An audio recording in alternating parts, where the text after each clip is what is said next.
Good evening, all you beautiful people, and welcome to the Class vs. Crass Gaming Podcast on this wonderful Sunday night. I'm your host, Jason Lapine. Joining me, as always, the co-host. You're not a co-host anymore, really, but RGT85. How the hell am I not a co-host? You're saying that you want to be replaceable, so I can't call you a co-host. I didn't say I was replaceable. I said that if I'm unavailable, you can add people. You don't have to cancel the show because I'm unavailable. Okay. My co-host of 3 years, RGT85. Hello. And tonight, our very first guest of 2018, we have Ryan, aka Castlemania Games, longtime viewer of the show, joining us tonight. Ryan, how are you doing? Doing good. How's everyone? Doing pretty good. Thanks again for coming on the show on such short notice. I have to really get better at that. Thanks for having me. Appreciate it. No worries. So if this is your first time joining us on Class vs. Crass, it's about a 1 hour podcast, a little bit longer when we have a guest with some, what do we got? 4 topics, not topics. Here's the format. First, we go into what have you been playing? That's where we share our gaming experiences from the last week. Then we're going to actually do the guest spotlight tonight, where we spend 10-15 minutes talking with Castlemania Games. Then we're going to get into some big headlines tonight. Big ones being, as you can see on the thumbnail, we've got Metroid Prime 4 confirmed as being developed by Bandai Namco. And we're also going to be talking about Shawn's experience of PUBG. Shawn, can you give us a teaser just from a facial expression? Wonderful. Love it. And then we get into the lightning round. That's where we spend 15 minutes taking your topics, questions, anything you guys want to talk about. And yeah, so let's take it from there. Let's start with our guests. What have you been playing? If you have time to play.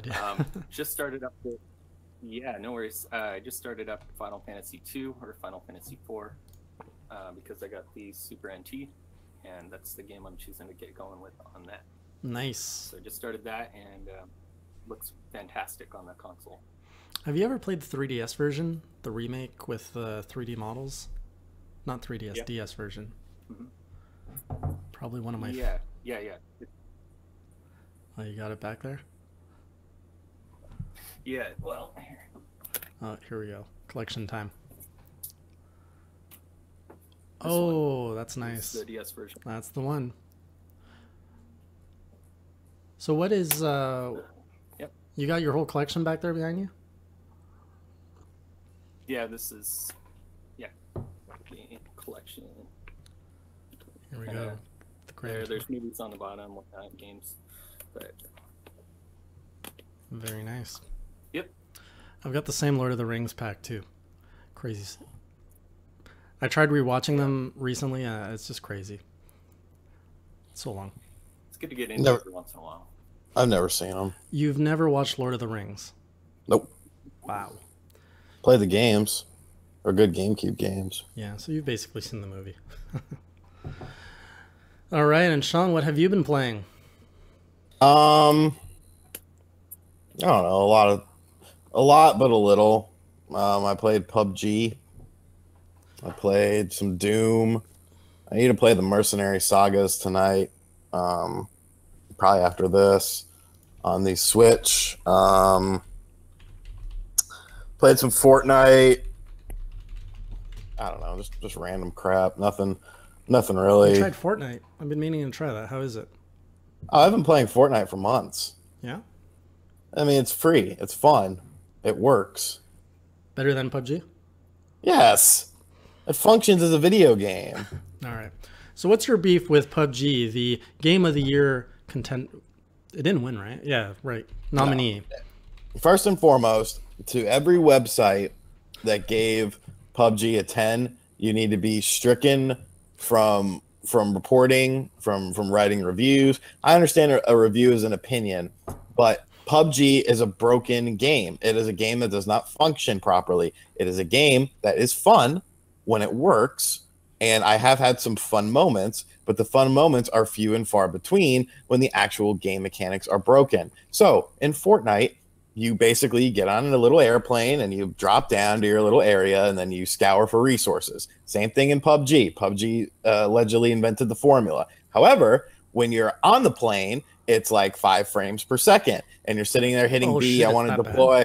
I want to deploy, I want to deploy, I want to deploy, and it doesn't let you deploy. So as you start to deploy down, once it finally registers that you press the B button, it just continues. And it's just 5 frames, 5 frames, 5 frames. And then you hit the ground, and then you have to wait for the textures to load. So you pretty much see a progression of video game textures throughout the years, from N64 textures to GameCube textures to Xbox 360 textures. And that's where it stops, because this game, all the textures, environments look like an early Xbox 360 game, maybe even a low-budget Xbox 360 game. I remember I played some weird war game on the Xbox 360 that the graphics really remind me of. It was like a Civil War game. Maybe it wasn't the Civil War, but it was a war game, and you went back into the past. You had a time machine, so you were like a time traveler who went back, and it was a very low budget game. It absolutely sucked, but the graphics remind me of it, like just very low quality shit. And then like once you get into it, like you might have a decent time, because there's like you can find I like the actual gunplay is better than Fortnite, I feel. But that's just when it works. Like it's just so bad. What were you playing on? Xbox One S. Wow. I haven't heard any of this negative backlash. How is this not headlines everywhere? No, it is. That's the thing. It's just like if you say something about it, though, you get muted. Like, PUBG is so much fun. PewDiePie plays it. Like that's all people care about. Nobody cares about the fact that the game is broken and that it doesn't function, and it's $30. And I would not. The only reason I got it was because a viewer of the show was like, "Hey, do you want it?" And I was like, "I mean, I guess." Like he was like, "Oh, I saw you that you don't own it, so why not?" And I was like, "Okay." And it's just like, this is why not, because it's not a good game. $30 though, plus your gold membership to play online. Well, yeah, but I don't factor that in. I mean, online payments, or online paying for online is. I mean, I've done it for over a decade now. I'm just used to it. So I'm really curious about Fortnite. This is a game I've been seeing in my feeds everywhere, and I haven't really taken the plunge. It's basically a free PUBG clone on PC. Is that right? No, it's on Xbox One, PS4, and Steam. The main difference is there's a building mechanic. Right. So you could like build like forts at night. But it's definitely a different aesthetic, a more cartoony aesthetic, but I don't necessarily think it's bad. It's just, it is what it is. But it's a much better game. Like it plays much better. It runs much better. So. It's really cool. I think I'm going to try it out tonight after the podcast. I'm going to do a stream on it. If you want to see a noob play Fortnite, do stick around. Is that it in terms of what you've been playing? I think so.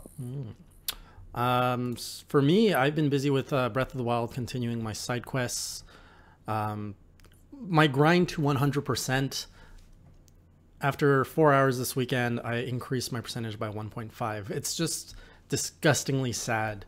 I'm pretty much done everything. Like I've finished all the shrines. I'm 12 side quests away from finishing that. Have all the memories, have everything. I'm 200 Korok seeds in, so that's really where the chunk of my percentage is missing.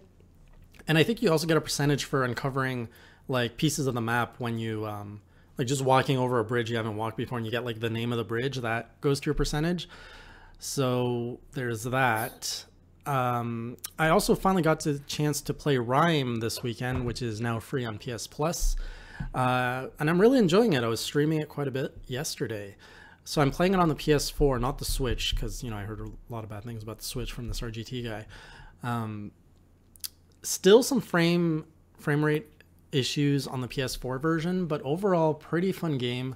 I just love how it doesn't really tell you what to do, what's going on, and it just lets the player figure it out. But it's not so frustrating because you still have, like, when you take too long to figure something out, there's like a fox that calls you over and is like, hey, you might want to go check this out. So yeah, it's a pretty good time. You played it, right, Shawn? I played it on the Switch. Did you finish it on the Switch? Hell no. Ryan, have you had the chance to play Rime?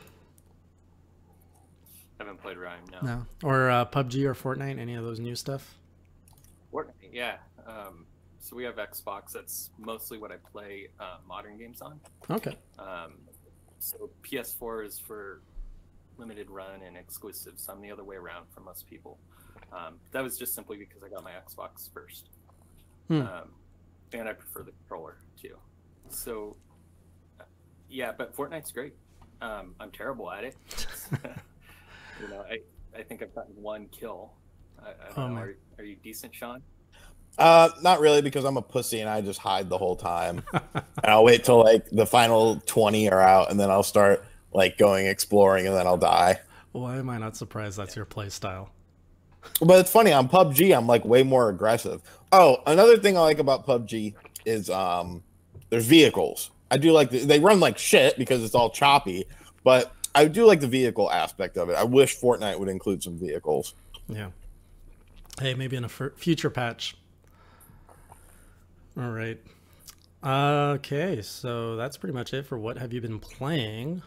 So now let's go over our guest features. So Ryan, for those who don't know you, correct me if I'm wrong, you're the founder of Castlemania Games, correct? Founder and that's right. Yeah. Sole founder, or you partnered up with anyone? All right. All right, so I'm going to toss up your website here for everybody to watch. So for anyone who's interested, Castlemania Games, why can I not put this website properly on the screen? Is a very cool retro gaming site. Now I'm going to probably bastardize the intro to your site, Ryan, so you can correct everything that I say wrong right after. But this is a really cool website full of good, unique retro wares, which, you know, I'm terrible at because I just don't play retro games that much, but there's a whole bunch of good stuff here. So Ryan, what was your inspiration to start this? How long have you been doing this? What's the story behind Castlemania Games? Castlemania Games is about 1.5 years old. It started off, I mean, originally I was just on eBay and things like that, and I kind of wanted to take it less from this kind of side thing that I was doing and take it more seriously. So I branded it as Castlemania Games about 1.5 years ago. Opened up the website, and then oh, sorry, lost your audio there at the end. Okay, yeah, sorry about that. So I rebranded it as Castlemania Games. That turned sideways on you guys. Yeah. It's all right. Nobody's seeing you right now. I got your website up. About, towards the end of 2016. And main point was to try to take everything that I was looking for, that I was finding in all these different spaces. You know, you'd have to go this place to get this type of product and this place to go get repro stuff and all different kind of places, and just put it all into one site and bring it all together. So you couldn't find, like, before your site, you didn't have, like, you couldn't find kind of a central hub for all of these cool retro things. It was kind of spaced out. Is that correct? Right. Yep. And to just kind of bring it all into one house. Mm-hmm. Just going over your site here, showing the viewers kind of what's going on. You got a lot of stuff here. You got modern shit too, though, like Switch stuff. Yeah, so modern stuff is something I'm going to be expanding into this year. I've got some new things coming that aren't fully fleshed out, so can't explain too much about it.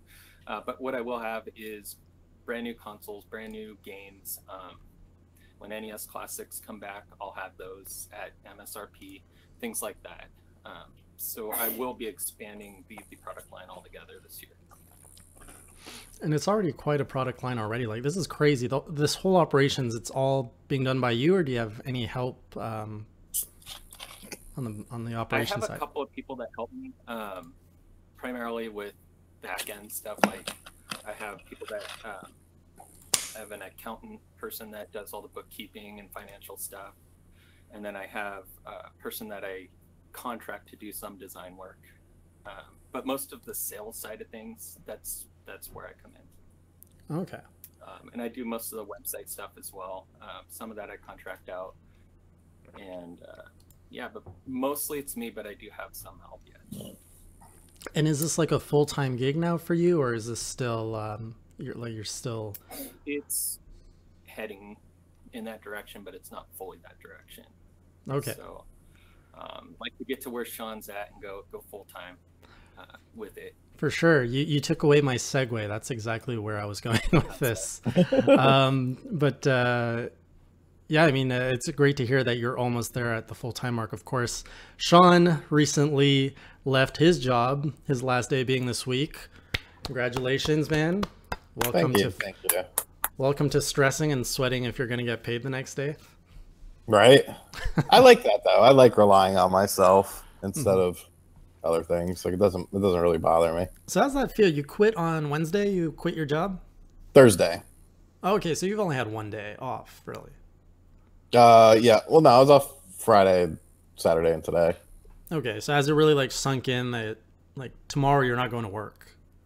Yes, it has. It honestly, as I was driving home, I texted Wood, and I was on Thursday, and I was like, "That's it." And he was like, "Yeah, how's it feel?" I was like, "Liberating." Like it just feels like this weight is just sort of lifted off your shoulder because you don't have to worry about. Because obviously, let's be honest here. I would say probably 70% of my videos aren't necessarily like heavily edited, evergreen sort of content. Like I do have that, like today's video is an evergreen video, but most of the time, you know, it's just sort of reacting to something that happens or, you know, sharing news and sharing my opinions on it. And the main problem always was for me is that news doesn't happen at 8 o'clock at night, you know, on a Tuesday. It happens at 12 o'clock in the afternoon. So it's like I would get to it, I would still do well in terms of views, but I'm like, fuck, if I was home, you know, I could have done so much better. And I could see like some of my videos that I've done where I've been able to, you know, get it up within like the first hour or two of breaking, like they do so much better. So now that that day job part is out of the way, it's just like the potential is just like so much greater. And like, plus for whatever fucking reason, like the channel is doing the best it's ever done. And of course the worst months to do it, January and February, which is when ad revenue is in the shitter. 1.1 million views the past 30 days, over 6,000 subscribers. It's like shit, you know, and that was just, once again, that was just part-time. Like, so yeah, you know, it feels good. I got to get this week over with though. This week's going to be hell, just packing and moving shit. But once you know, next Monday morning after the cable guy leaves, I'll be ready to rock and roll. I can definitely relate. You know, I did the move just over a year ago. And I remember, you know, there's a lot of similarities I'm seeing with you. Like the last month at work where you're just like, I'm so over this. Like the last month is the most grueling month when you have to go in at work and you already know that you're quitting. You know, you're already looking forward to jumping into this full time. Like how frustrating was that last month for you? Yeah, it was terrible. Yeah. What did I want? So, you know, you're going to have like all these new sorts of stresses, which I don't think you quite, you know, I don't think you're going to realize until you really get into it. Like you're saying the news, it's going to be great now because you can cover it when it comes out. But then what's going to happen is you're going to get so used to being in the flow of being able to cover it that let's say you're out like for a nap for 2 hours and you wake up and you realize you're 2 hours behind on something. Like that's going to be a whole new stress that you wouldn't have had before. Yes and no, because you remember the big E3 supposed leak? Yeah. For Nintendo. I did that video like 2 days after it went, that like 2 or 3 days. I might have even done the video after we talked about it on the podcast, or it may have been the day before, but I did it at least 2 or 3 days before that news broke. And if for some reason it got caught in an algorithm and it's at over 130,000 views in like a week. So like, I don't know, like I don't have to worry about it too much. I just have to make sure, you know, the tags are good, the SEO is good, all that blah blah blah blah blah. But no, I don't think that'll bother me. Like it's gonna be so much less stressful. And you know, especially, you know, this isn't really a good indicator because I'm still in my old house. I'm still trying to move. You know, it still has that sort of stink of like old life, and it's like I'm ready for new life. Yeah, you're really like going full, not just job, but everything. New city, new town, new social aspect, even new lifestyle, like rural to city. You're completely changing everything. Yeah, it's gonna be cool. So I mean, it's what I need to do. It's either now or never. So right. Is the long hair part of that? Like you're carrying that over? Really?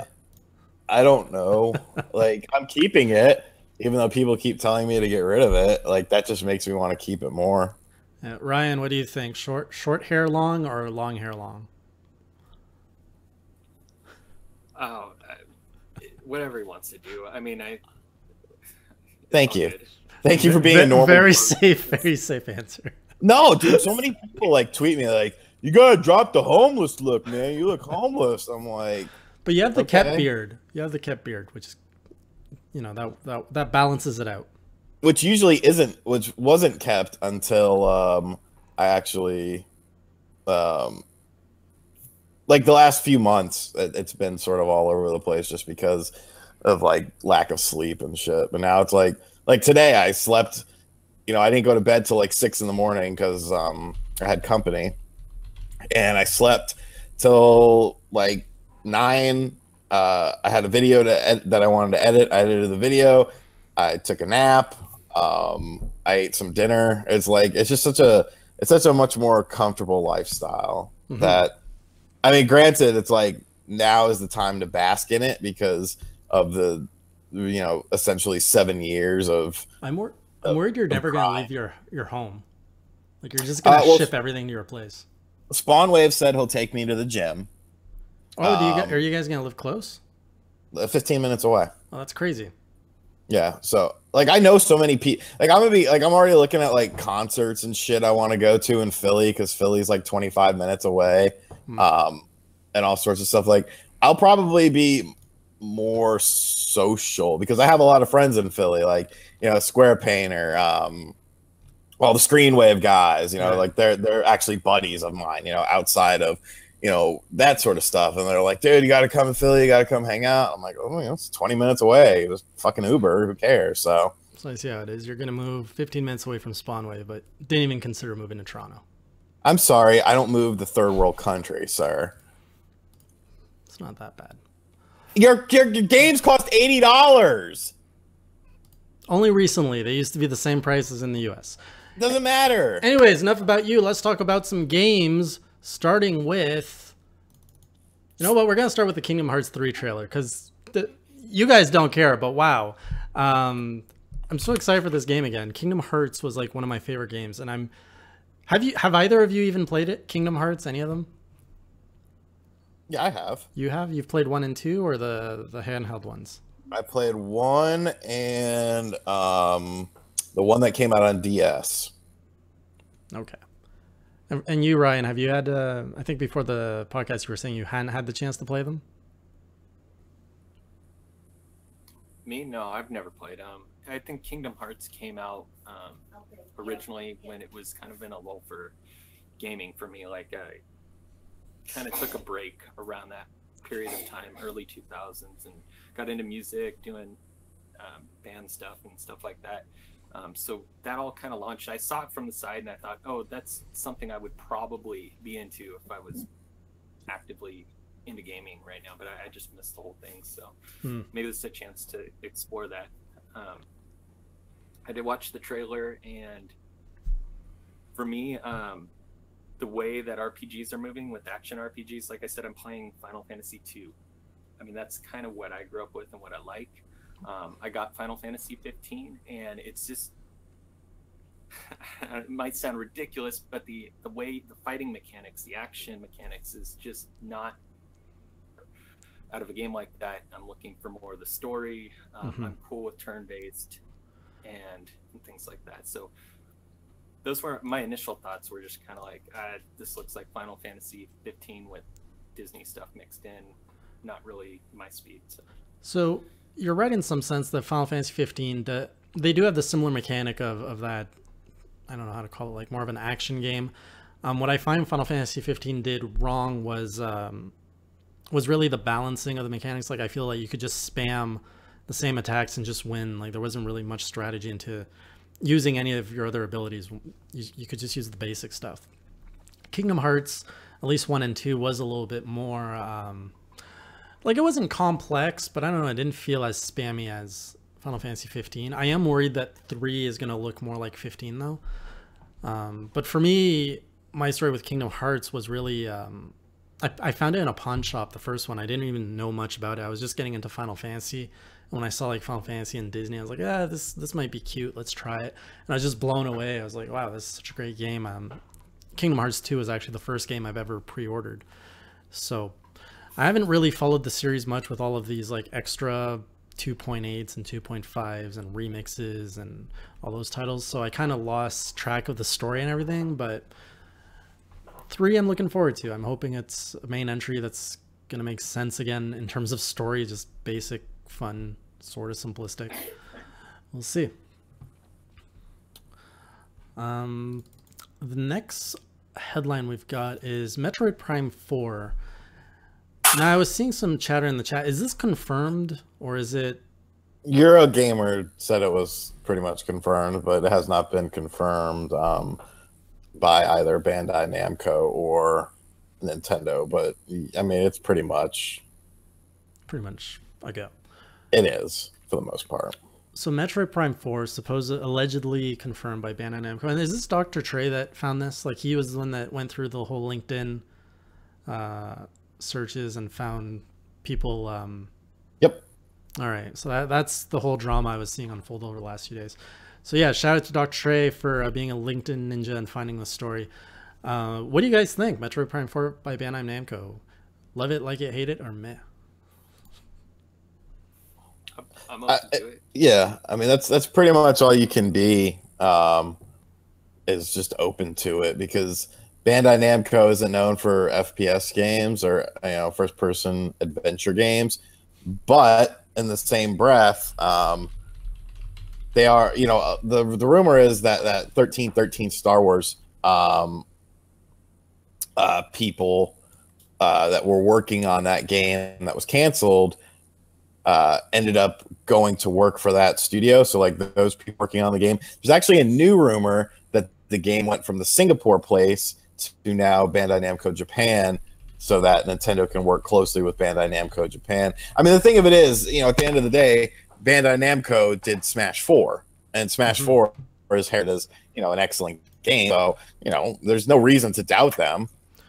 So my concern with Bandai Namco is, I'm sold that they can make a good game. I'm worried that they can't make a great game. And I actually was pulling up, I was going through like everything that they've published or developed, and lots of good games, but like nothing that really shouts something like, I don't know, I guess my hopes for the next Metroid game. Tekken? Did you like Pokken Tournament? Because that was Bandai Namco. Pokken Tournament was good, but it wasn't great. I mean, I don't know, man. You just said Tekken wasn't great. Tekken was a pretty revolutionary fighter. I'm sure it is for fighting games. Like, I can't appreciate that the way that you could, or a fighting fan could. Dark Souls? Ni no Kuni? Dark Souls?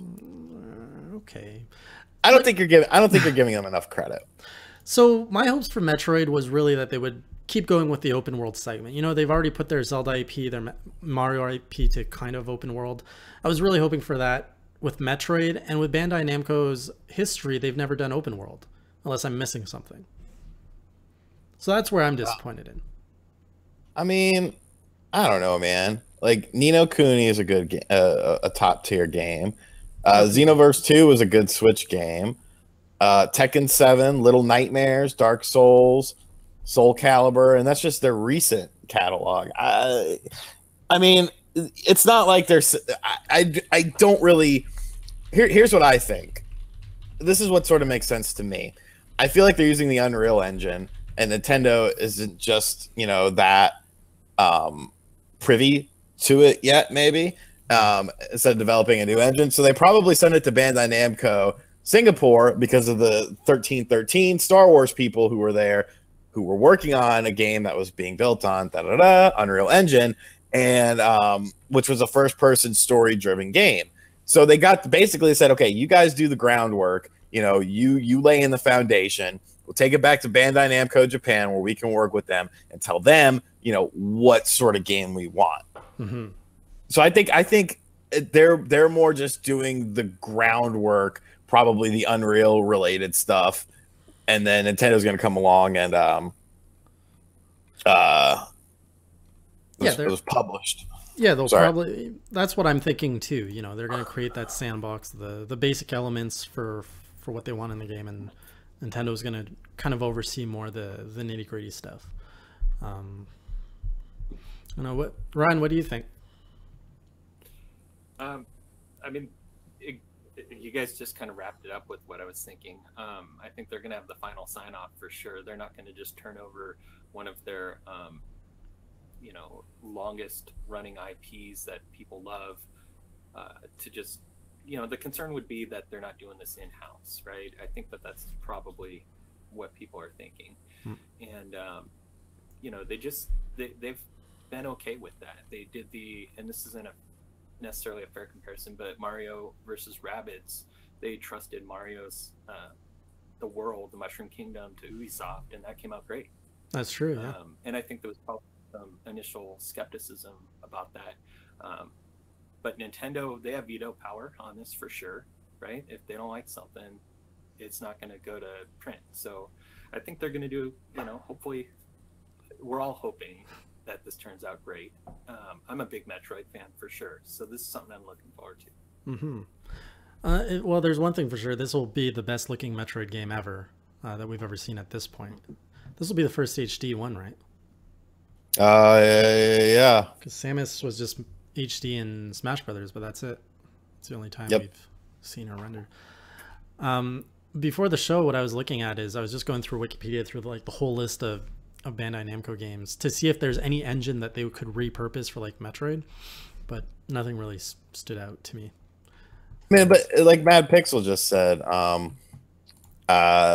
you know, technically the Metroid Prime series has never been in-house. It's always been Retro Studios who made it. So an outside studio, and who the hell was Retro when they started making them? True. I am excited to see it being passed off away from Retro, because if Retro was developing it, I think we could, you know, we would all kind of get a better sense or predict what it would be like. But now this kind of just puts it in uncharted territory. Like the game could be anything, really. So really curious to see what they do with it. I think it would be very good. Yeah. But that leads to the question of Retro. What's Retro up to now that we know for sure they're not working on another Metroid game? Still unknown. Still unknown. Maybe nothing. They're just taking a long break. They've been quiet for 5 years now. Yeah. Like they have to announce something at E3, I think. I think that might be one of the sleeping giants. I mean, well, yeah. I mean, I think it will be. If they are indeed, you know, ready to unveil whatever project they're on. You know, there's been the rumor of 1080. What, you know what I want? I've pitched this on the channel once. I'm going to make a whole damn video about it one day, though. I want, and this is based solely on because of New Donk City, I want a Donkey Kong game based on King Kong. So you just think about it. Okay, so you're Donkey Kong, and you're going through this jungle, this massive sprawling jungle. Just like, yes, 3D, okay. destroying the jungle, trying to escape, you know, traps and situations and shit like that. And you know, you could incorporate, you know, characters from the Donkey Kong universe, characters from the Mario universe, whatever. And I want it to have a scene, you know, the end scene. You know, half the game takes place in the jungle, half the game takes place in New Donk City, an expanded one. Right. And Jumpman, you don't even have to say Mario, but Jumpman is the main antagonist, and Pauline is the woman in distress. That would be so, like, you could obviously take a Nintendo spin on it so that you know, he doesn't die on top of the building or whatever. But like, I think that would be so fucking fascinating, because there's never. Think of how many, you know, you did it with Jurassic Park, The Lost World, I think it was, the second Jurassic Park movie. You did it with King Kong, of course, but there's never been a movie that a game that's followed that sort of path where it's like two sort of split games into one. I think that would make perfect sense for Donkey Kong. There's no way in hell it's going to happen, but. Right. I'm just wondering how you would expand that. Like the initial idea is good, but how do you get more hours out of it? Because that sounds like a very short game. Tasks. tasks? Like quests? I mean, yeah, you can take a Breath of the Wild style, area, and you just have like, things you have to overcome. Like maybe there's a powering up system, get a certain number of bananas or some shit. Like, I'm not saying it needs to be in like a super hyper realistic style, right? Or whatever, but I think it'd be fascinating. I'm on board. I'd be on board for that. All right, our next topic is, so the other stuff's a little bit smaller. What do we got here? We got surprise announcement of the Splatoon 2 amiibo, as well as a new stage, which was announced yesterday. Actually, it was after a Splatoon 2 tournament. So we're getting the, I don't know if I have them nearby here. I need to pull this up as well, because I don't know anything about it. Have you seen them? Actually, you might like this, because the new stage is a basketball court. Really? Yeah. Ooh, fancy. I'm looking at it now. All right, so I'm just pulling up a picture of the amiibo here for you guys to gawk at. If my internet will allow me to. Okay, maybe not. There's a new weapon, too? Oh, yeah, some new dualies. So here we go. The new amiibo, which are... what are these called? They're not called the Squid Sisters. I don't know. I don't have the screen up. The Squid Sisters version 2. It's the monster Pearl and Marina. Mm-hmm. Yeah. So they look really cool. We don't know what they're doing yet, but new amiibo. Welcome to the amiibo horde. You guys getting it? No. You guys done with amiibo? Ryan, are you into amiibo? Amiibo, I don't really have a lot of amiibo. I wasn't into collecting them. The few I have were because they came open package when I got shipments of them in, and so rather than sell them as used, I just kept them. Mm-hmm. But I mean, it's cool. I think what they add is cool. I think that they're adding new stages, new weapons, and kind of supporting the game, for a long time to come, is a great thing. Right. So that to me is the more exciting part of the news, is the new stage, the new weapon. What are you laughing at? Pearl and Harbor. It is not Harbor. Those the amiibo do look nice. Yeah, they do. That's what I like. That's what I like them most for, is just little figurines. I have a whole bookshelf full of them. And I have a kid that plays with them, so I get twice the use out of my investment. All right, so yeah, that was kind of cool. Did you see the new stage yet? Did you pull it up? I pulled it up on the site. Yeah. Okay. All right. I found this interesting. I just want to toss it up if you guys wanted to share anything. But we learned that Dragon Ball Xenoverse 2 sold better on Switch than on PlayStation 4, which absolutely blows my mind. Now, it's not by much. In Japan. Oh, that was just in Japan. Yeah. Oh, okay. Okay, that changes the story a bit. So in Japan, Dragon Ball Xenoverse 2 sold better on Switch than on PS4, with 110,000 units sold versus 108,000. Okay, there's no story here. Clearly, it's going to sell better in Japan because people prefer portable gaming there. I mean, maybe, but it was a port of an old game that was already released in Japan for the PS4. Yeah. Dragon Ball is obviously, pretty much a big deal in Japan. I don't know, though. Arguably, you might even say Dragon Ball is bigger in the States now than it is in Japan. I don't think so. When I was in Japan a few years ago, I just walked by a random vending machine, and their Coke had Goku and Vegeta and like other Dragon Ball characters on the cans, and they weren't promoting anything. It was just there. Like they weren't promoting a game or a movie. It was just like so random. I said it's like Shenmue when you walk by the little vending things you put the coin. Yeah, you put the coin, then you get the little toy capsules. Yeah, and you have to collect all the toy capsules. Right. Shut up. I am surprised that game sold. I thought that game was going to flop entirely. Dragon Ball Xenoverse 2, it was a year later. With Dragon Ball Fighter Z on the way that was already announced. So, I mean, it's probably damn near close to a mil sold, I would say. Yeah. Because I'm pretty sure there was a thing that sold like a $500,000 back before like Black Friday stuff, and that game was everywhere on Black Friday for pretty cheap. I bet it's damn close. Probably 800,000, which I'm sure is way more than they thought it would sell. Color me impressed. With the amount of like stuff coming out on the Switch, I'm surprised that even indies are saying their stuff is selling better here. Like I find the Switch is getting saturated, and yet still developers are finding more success. AAA indies are finding more success on the Switch than anywhere else on games that are, you know, that have been on other platforms for much longer already. Like it just blows me away. That's it. It does. And the last item I had for today was the new program coming out from My Nintendo, including the gold coins. So this is rolling out next March. You're going to be able to use all of those gold coins that are just sitting in your account to buy new games, to buy any games, digital games. Wait, next March or like tomorrow? I mean, next month, March. Next month, March. Oh, okay, cool. So now you can earn basically 5% of whatever you spend on the eShop gets converted into gold coins. So if you spend $60 on a game, you get $3 worth of gold coins, which then you can put right back onto any purchase into however many you want. So if you have $15 worth of gold coins, that's a $15 credit on anything you want. What's the ratio? Like, what's a gold coin? Have they said or anything? Because I have a pretty sizable amount of gold coins. I feel, I don't know. It could be low. They did, but I couldn't find it in time for the show. That's fine. Just drag your feet, and I will Google it.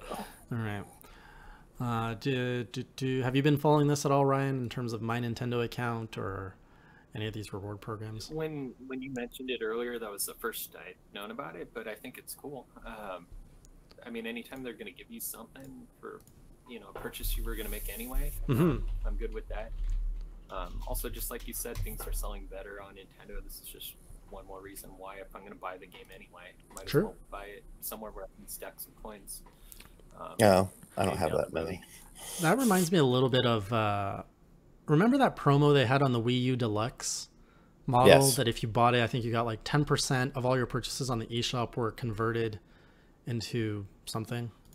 Yes, I remember that. That was such an amazing deal because I forgot about it for 3 years. Got a ton of digital games when I used to run Indie Corner. And then I was like, wow, I have like $100 worth of credit here just to put on more games. Let me know when you find that conversion. I just found out I have 302 gold coins. Yeah, you've got $3. Are you serious? Yeah, because I got $3.50. Oh, that's so sad. I mean, you're not wrong. That's so sad. That reminds me of this point system we have in Canada, these things called Cineplex points. It's basically, you used to be able to get it at the movie theaters because our movie tickets and stuff are like really expensive. You're in the US, right, Ryan? Yeah. Okay. Seattle. Yeah, so our movie stuff is ridiculously overpriced, but you get these things called Scene It points. Wow, something overpriced in Canada. Who yeah, what a shocker, right? So you get these Scene It points, and you used to only be able to get them through the, like when you buy popcorn or you buy movie tickets, whatever. And then if you get 1,000 Scene points, you get a free movie, which was a pretty good deal. Like there was a certain combo I would always get. Anyways, recently they teamed up with restaurants so that your food, like the food that you get a credit for Scene points. But it's so freaking ridiculous. I think it works out to for every $3 you spend, you get 1 Scene point. So let's say you go out and you have a dinner for 2 or whatever, dinner for 1 and you get $30. How much? What did I say it was? $3. So you get 10 Scene points and you need 1,000 for a free movie. Like, it's just ridiculous. It makes no sense. Yeah, if the ratios are better, that'd be nice, obviously. But it's also like you said, it's one of those things you forget about, and then one day all of a sudden you get a free game or something. Yeah. Also, if they could do like a tiered system, potentially. I don't know what's in this, but maybe promote DLC and other stuff like that by giving you a higher ratio back in coins. That would be good, yeah. You know, stuff like that. Or even if we could go to the subscription, like if you could get a discount on the subscription model that's going to roll out later this year. Use my coins to pay for that. That would be pretty cool. I mean, either way, it's not like you're making the purchase based on how many coins you're getting back, right? Or hopefully not. Right, no, it's just a Right. discount, yeah. It's to save some money for your loyalty. All right, let's get into the lightning round. So this is where we take user topic questions, get them lined up. Do you have any questions or comments on any of the topics that we discussed tonight, or anything else you just want to know or talk about? I got Kat here saying, what do you think of Microsoft potentially buying EA? I don't think it'll happen. Why not? It doesn't make sense. Too big. Too big of an acquisition. It's like, hey, we don't buy any game studios. We're gonna buy EA. Like, okay, come on. Yeah. No. I don't think it'll happen. Could it happen? I mean, anything could happen here in the World Wrestling Federation. But that's what Vince McMahon always used to say. I don't think it's plausible. Right. Plus, fuck EA anyway. I mean, I'd prefer that they don't, personally. I like having competition out there, people competing to make better games for us is a good thing. So Microsoft's already got studios in the Microsoft studios, and they're already doing their own thing, so just let EA do their own thing. But, you know, they need some talent, they need to bring in some first-party games, so you can see where, you know, and apparently they are shopping, and it isn't exclusively EA that they're looking at. Would be good for Xbox, yeah, but I don't know that that's good for the industry all and for everyone altogether. It would be interesting because that would mean that Madden would be an Xbox One exclusive. What are you playing? Nothing. Yeah. Ryan, that reminds me. So you mentioned earlier at the show that you were kind of you preferred Xbox for your platform. With the way everything has changed over the past years, you know, Xbox, well, we've discussed on this show where it seems Xbox is probably in the worst position out of the three big companies. What are your thoughts on that? I mean, I don't know. I have all the consoles, so I'm not really in a pinch for if something's better on PlayStation, I can grab it there. If it's on both consoles, I grab it on Xbox.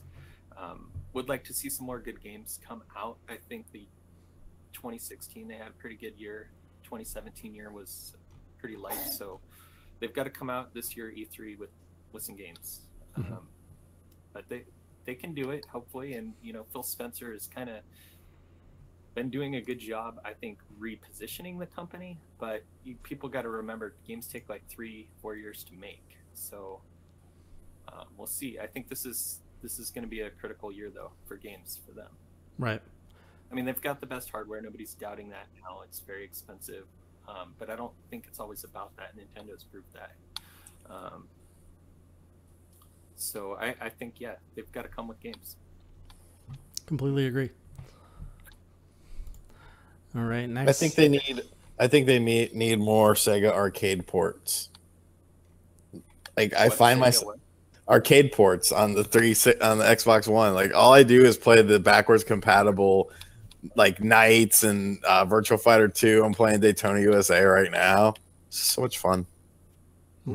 I mean, that's actually a pretty decent point. They're adding backwards compatibility where Sony's not, right? So very true. Xbox 360, Xbox One.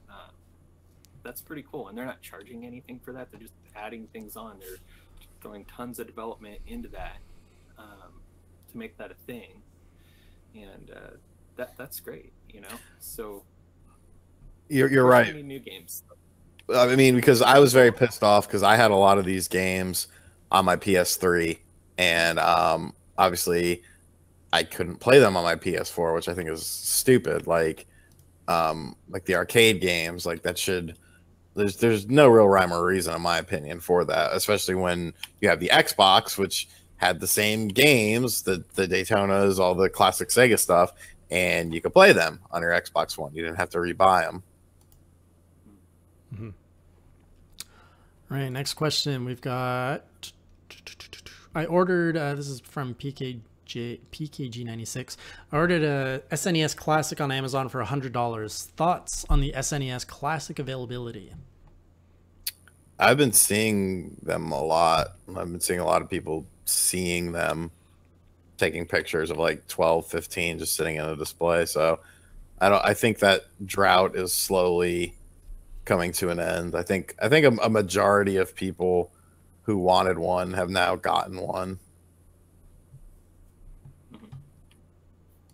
All right. We've got a question. If Microsoft buys EA, will games like FIFA and Madden be exclusive to Windows to push the next-gen Xbox sales? Yes.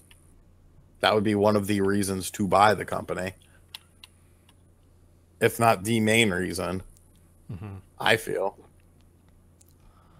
We've got a question on what are your thoughts on the recent games announced for Switch like Bendy and the Ink Machine and Hello Neighbor? Would you like to see other games like Cuphead and A Hat in Time coming to the Switch? What do you think about A Hat in Time coming to the Switch, Chase? Well, we know it's not coming. I'd love to see it there. I don't know why. The reason Sean's poking at me for this is they've been very vocal in just saying it's not coming to the Switch instead of saying we're looking into it or we're gonna develop it. And I don't think that's necessarily good PR or a good move. The audience on the Switch would love it. Indies are getting a lot of positive feedback on it. And it's a little silly to me to, they've gotten a very good success. I think they've hit 10 times their expected sales on Steam, which is very good. And it's like, let's continue that cycle into the consoles if you can. That's the next step. Don't burn the bridges. They're very outspoken, which I respect, but at the same time, it's kind of, I don't know, it's kind of weird that they're so outspoken. Right. Ryan, any thoughts on those? Not really. I mean, Cuphead coming to the Switch would be awesome. I don't know why anyone would think otherwise. So, I mean, it's doing great on Xbox. I'd love to see a physical version of it. I think we all would. And not just a case with the download code, but a real, actual physical version. Did you see those vinyl records? The vinyl records of the soundtrack. They sent it out to some influencers. Did you see that? No. I saw. Didn't Rerez get one? Yes, he did. Because he's the only Canadian YouTuber. I think if you get 1,000 subs, like you're pretty much like in Canada, you're pretty much like just a notch below Rerez. They're with our EGLX coming up. This is a big gaming expo. Myself and our company is planning for, and I've got the marketing team asking me like, we need some big influencers, some big some big gamers, some big name gamers, and I'm like, there's no one, like, who am I gonna bring local to speak on behalf of the show that is familiar with the show, right? Rerez. He's my go-to guy. Like, he's my first choice right now. Hey, was that person that I don't like invited?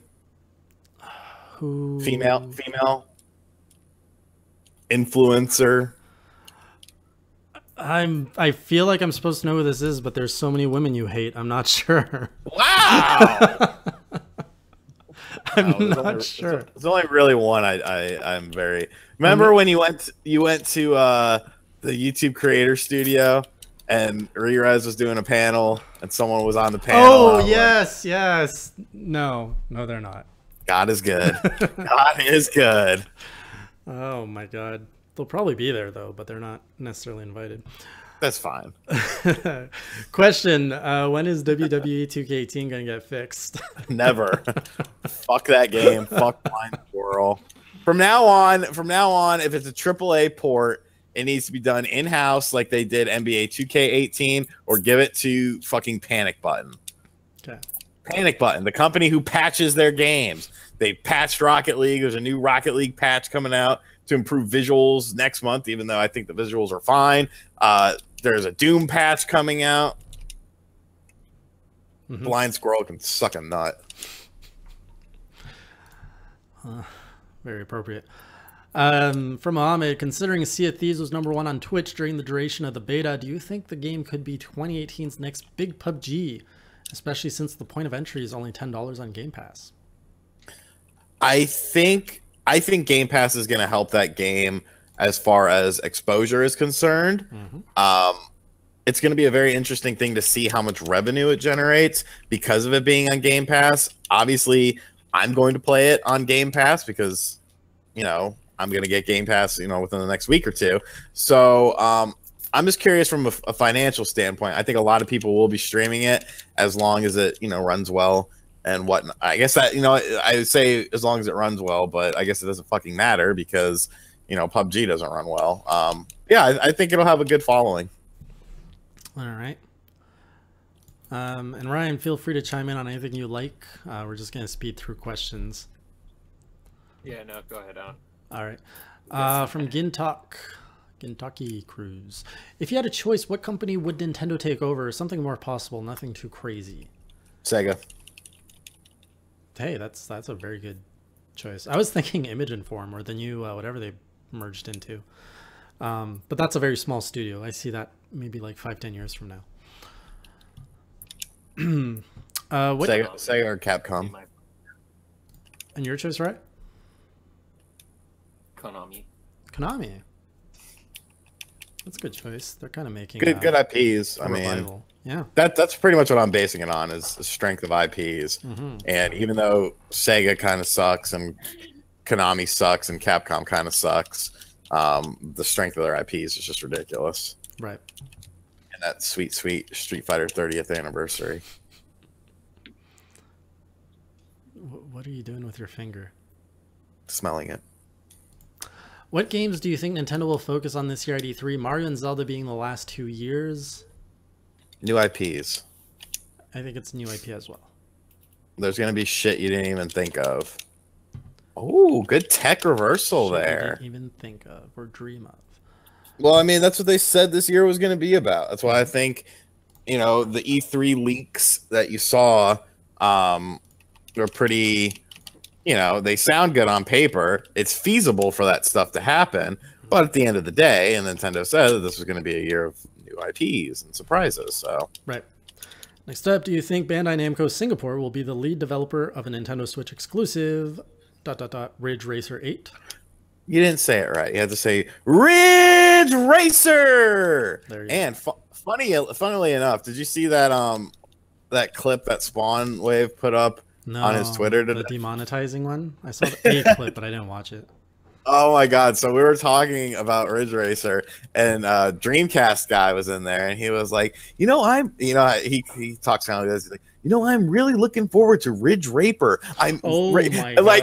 And he tried to play it off like he didn't say it, and I was crying. I was laughing so hard.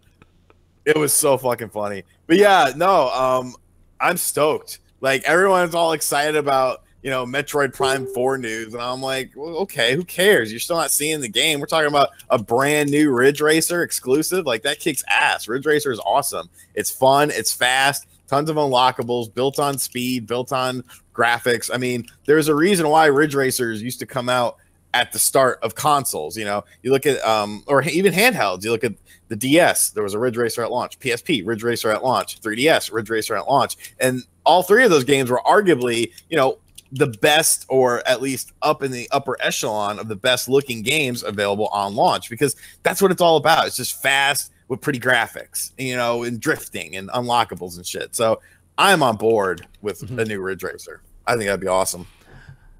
Here's a great suggestion. Microsoft should buy Atari and get a reboot of Roller Coaster Tycoon on Xbox One as an Xbox exclusive. No, they would just ask you to donate to their $750 and get a 25% off discount code.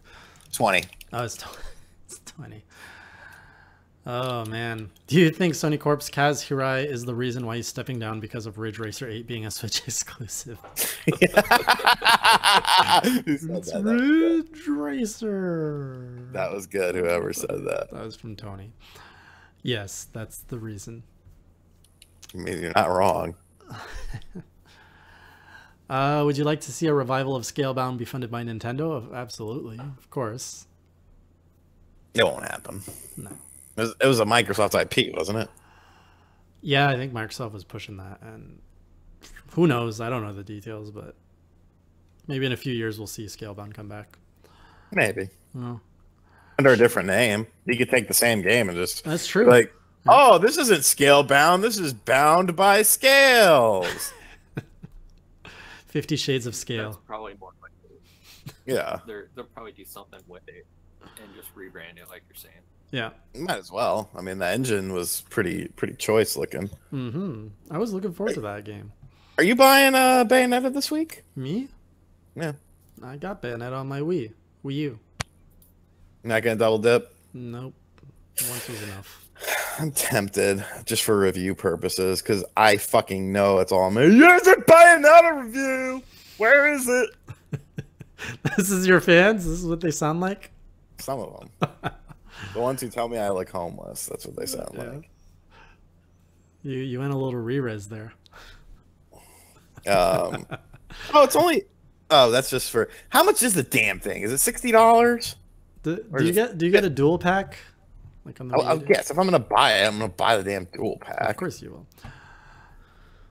$60. Sean hates women confirmed. Okay. So it's like 50 after Prime.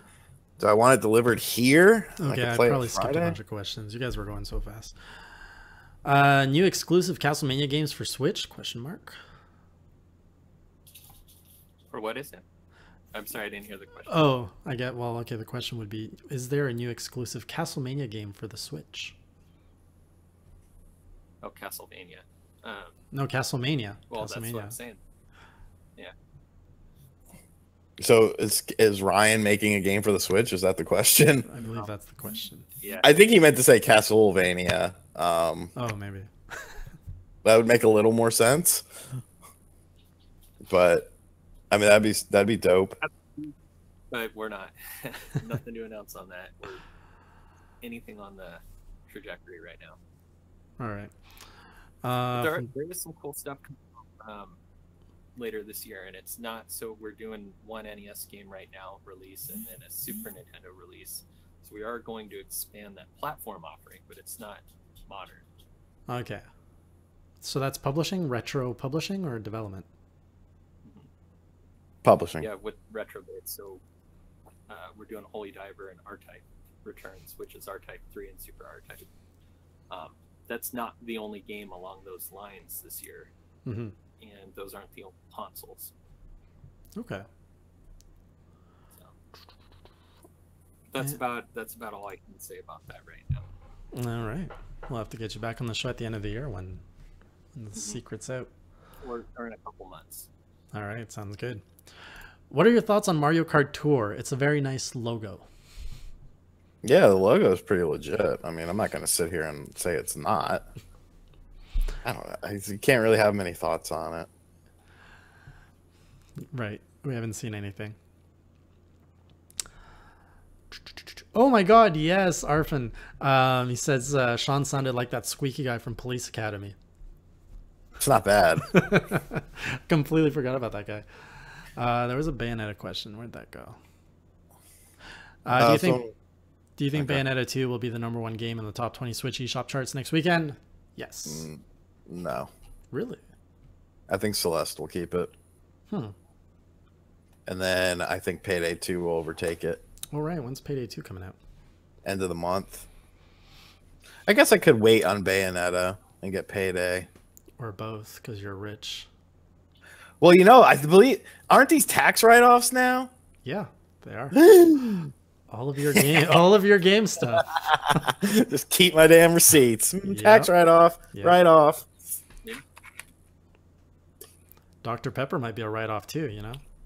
It is a necessity. You should get a sponsorship from Dr. Pepper. Trust me, I've tried. Have you? Try harder. You want some help? I haven't really tried. We're gonna try right now. Imagine your face on all those Diet Dr. Pepper bottles. Sean Long, the face of Diet Dr. Pepper. You already are. I mean, it's not that big of a stretch. You're not wrong. It's easy marketing for them. All right, we are past the 1 hour mark. So this is any last comments, questions? What is this? Ricardo Martinez just subscribed. Thank you, Ricardo, for joining the crew here at Hey Jay. So yeah, I guess guys, we're going to wrap it up. Let's start with Ryan. Ryan, anything you want to tell the audience in terms of anything that they should check out? Any Anything aside CastlemaniaGames.com? Is there sales? Do you have accounts you want people to follow you? The floor is yours. Sure. Yeah, so at Castlemania Ryan on Twitter, Castlemania Games on Instagram, and Castlemania Games on Facebook. When we get new stuff and when we announce things, you're going to hear about it on Twitter probably first. So that'd be a good place to follow us. We are working our way through Holy Diver and R-Type Returns. Those are almost sold out. Yeah, follow us on Twitter if you guys are interested, and we'll be posting more information about new games coming up. As far as cons, we're going to be at Khaled's Gamers for Kids in March, which is John Hancock's charity convention that he does every year. Seattle Retro Gaming Expo, and then Portland Retro Gaming Expo. That's all we have planned for this year so far. Very cool. Shawn, what are you excited about in the next week? I guess moving. What's your moving day? I get my truck Saturday. We drive up Sunday. Okay, so you're out of commission next Sunday. Yeah, next week I'm not doing. That's why you're doing the thing, and I'm not going to have internet. I got to set up the internet. He's going to come. I set it up for Monday morning between 7 and 9. All right, so I can get to work. We're going to find a temporary Shawn Long for next week. We'll see what I can find on the internet. Hopefully I can find a suitable replacement. Just get Eric. The Eric we know? Oh, 8-bit Eric, yeah. Yeah, that's close enough, I guess. Over here, not much to look forward to. Yeah, we're still going to play some Fortnite, so I'll be playing, streaming Fortnite in about, I don't know, give me 10, 15 minutes to set it up. I have to download the game and everything. So I'll be streaming that right after the show. Other than that, you know, I got my plate full with EGLX still. That's 4 weeks away. That is Canada's largest gaming expo. If you are anywhere near Toronto, do come out. It's March 9th to 11th at the International Center. We have a lot of, we got some big YouTubers coming. We've got the whole cast of Normal Boots, Hidden Block. We got the voice of Destructoid, which is, what's his name now? Lyle Wrath. Used to be Lyle McDouchebag. He's going to be Why did he change his name? Is that his real new name now? His new name is Lyle Wrath. Son of a bitch. On his socials and everything, it's Lyle Wrath. Oh, the Wrath Club. Yeah, so I told him he has to have a drink with me at EGLX, so it should be a good time. We're also going to have a Destructoid party. There's going to be a whole ton of good stuff. And hopefully I can wrangle up some guests for the show. Maybe I can get the Completionist on here. That'd be fun. Girardi. Mm-hmm. We've chatted a few times. Oh, Rule of 2 review. Hollywood. Hey, you know what? I've chatted very just a bit with Rule of 2. Maybe he would be a good guest to bring on board. All right, guys. So that's it for this week. Thanks all for joining. I'll see you guys next week. Until then, keep it classy, as Shawn would say. Keep it crassy. Or as Ryan would say. Keep it castle-y. Thanks for having me. All right, and this is where Shawn sings us something. Daytona,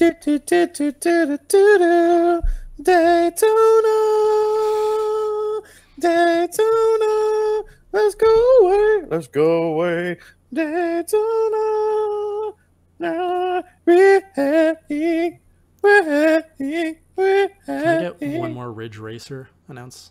Ridge Racer!